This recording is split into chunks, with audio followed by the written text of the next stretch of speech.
So following the 2019 Canadian federal election, NDP leader Jagmeet Singh has named his critic roles in shadow cabinet for the upcoming minority parliament. And I want to, in this video, talk less about each individual portfolio choice, but rather talk about what the choices Jagmeet Singh has made symbolize going forward. And on the biggest picture, Jagmeet Singh has signaled to Canadians that he's offering a clear, progressive, pragmatic alternative to Justin Trudeau and his Liberal Party. On the caucus leadership front, you have people like Masse and Blaney and Boulerice taking up the same roles they had before. And I think that's really important because with the caucus becoming smaller and with this being a minority government, you need to hit the ground running. You don't have the luxury of waiting 2 or 3 years to gather up steam. You need to start right away. And Singh has picked those people to continue in their roles, showing he has faith in his caucus leadership and showing that for people like Boulerice, they need to continue in their very important work of outreach to key constituencies like Quebec. I also think it's really important to note that Jagmeet Singh has showed faith in some of the newbies, like Leah Gazan, Matthew Green, and Mumila Kakak. He's given them key roles that represent their constituencies and represent some of the most important issues facing Canadians, like our revenue, like northern development, like the safety and security of our children. These people have not been given fluff portfolios to make them feel wanted. They've been given real deal jobs to get done because Jagmeet Singh has faith, not just in the veterans, but in the new people as well. And that's crucial because if you want to build that team going into the next election, you can't just have depth, you also need breadth. What's also really important to note is that Jagmeet Singh has taken on a couple key roles himself.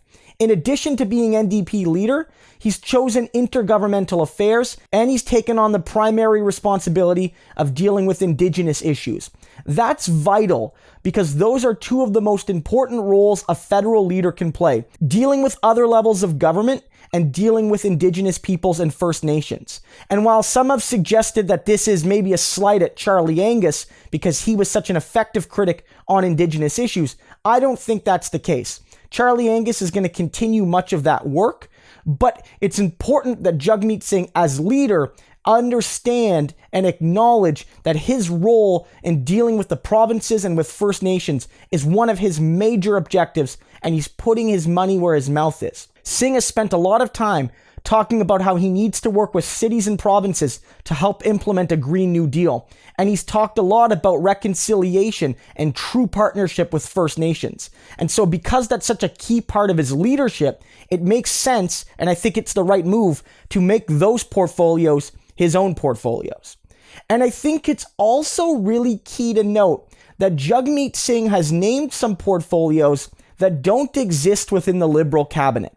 That Jagmeet Singh has signaled that there are certain priorities that the NDP has that no other party, at least the governing Liberals, have. And so whereas the Liberals created this largely disingenuous and phony middle-class prosperity minister, Mona Fortier, Jagmeet Singh has created a critic role for affordability and inequality. And that role is going to be vital in addressing the fact that if you really want to fight for regular people, addressing affordability and inequality is essential. And it's not just about this mythical middle class, which simultaneously includes 90% of the population and yet cannot be defined. It's about fighting for regular people, trying to struggle for a better life, and acknowledging that part of that fight is taking money from the rich and distributing it more equitably through social programs and public investment. That's what it's about. But there's also key roles around public ownership. That's headed up by Niki Ashton, for instance. Jagmeet Singh has made it clear that the NDP believes that public ownership plays a key role in building a just, humane, and democratic social order and country, and that we have to move away from this urge done by liberals and conservatives to use privatization as a solution to every problem and as a tool to give away goodies to your pals in the corporate world. He realizes that we need to not only defend our public services, but in many cases expand them. And having Niki Ashton, a committed left member of the caucus, head up that portfolio is a really good sign that Jagmeet Singh and the team are willing to ask real questions about what we need to make public to make our country better. Also crucial is that there's a critic for democratic reform. That was a position that Justin Trudeau had in his last caucus, in his first government, but which has been eliminated in this one, showing that Justin Trudeau has no interest in improving our democratic structures, no interest in electoral reform, no interest in governmental reform in terms of how our elections can be done better and how our elections can better reflect the will of the people. Jagmeet Singh creating a critic for that position shows that the NDP is still deeply committed to electoral reform and to making our government more responsive and more reflective of the will of every Canadian. So on every one of these fronts, Jagmeet Singh has demonstrated that he knows how to put people in the right jobs. I think that in terms of where he's placed people, I have very little, if any, criticisms.